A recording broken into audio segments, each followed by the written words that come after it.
দেখো কয়টা বাজে, দেখো এখন 12টা, জাস্ট 12টা। এখন হচ্ছে রাত 12 বাজে। আমার দুই ছেলে কিন্তু এখনও বিছানায় আসেনি ঘুমাতে। আর এইদিকে তো আমি রোজা রাখি, মানে কতটা কষ্ট হয়, মানে কি বলবো। ওদেরকে কোনোভাবেই ঘুম পাড়াতে পারিনি। চলেন দেখি ওরা এখন কি করছে। দেখি মা। রায়ান বলো আতা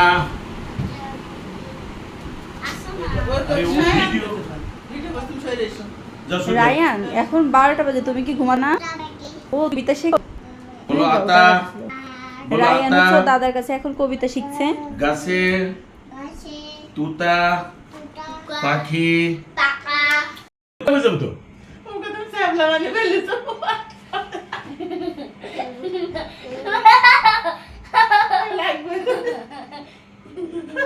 রায়ান হচ্ছে ও দাদার রুমে ছিল, দাদার সাথে অনেক দুষ্টামি করে মন খারাপ করে এই যে রুমে চলে এসেছে। এসে হচ্ছে ওর বাবার কাছে দাদার নামে বিচার দিচ্ছে।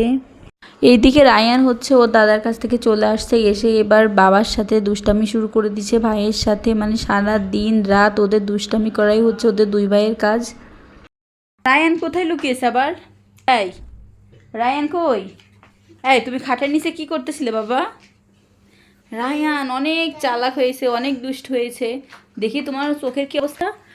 এই যে রায়ানকে হচ্ছে ডাক্তার নিয়ে গেছিলাম, দেখি দেখি রায়ানের চোখে দিয়ে দাও।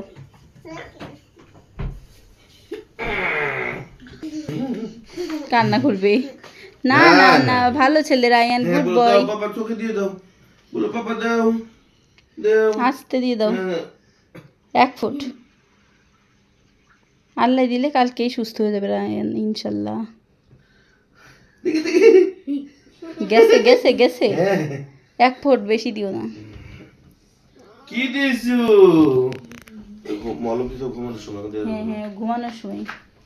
থাক হয়েছে, যাও এখন দোল দাও তো, একটু একটু দোল দিয়ে দাও। মারু ঘুম পাড়িয়ে দিয়ে যাক। মামার কাছে যাই ঘুমাবা? এ মারু চলো না, রায়ানকে ওর মামার কাছে দিয়ে আসি। কি করবে, মারুফের কাছে গেলে ও হচ্ছে ঘুমিয়ে যাবে, বুঝতে পেরেছো?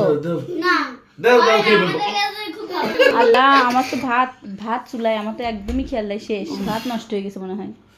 যে যাও দেখো। দিলাম কিন্তু মনে হচ্ছিল একটু ভাত কম হয়ে যাবে, এই জন্য হচ্ছে আবার আমি একটু ভাত বসিয়েছি। ভাতের কথা একদমই খেয়াল ছিল না।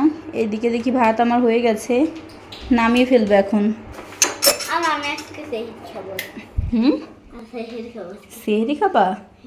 তুমি এখন ঘুমাও, তোমার স্কুল আছে না? হ্যাঁ, কি খাবার রায়ান? খাবা?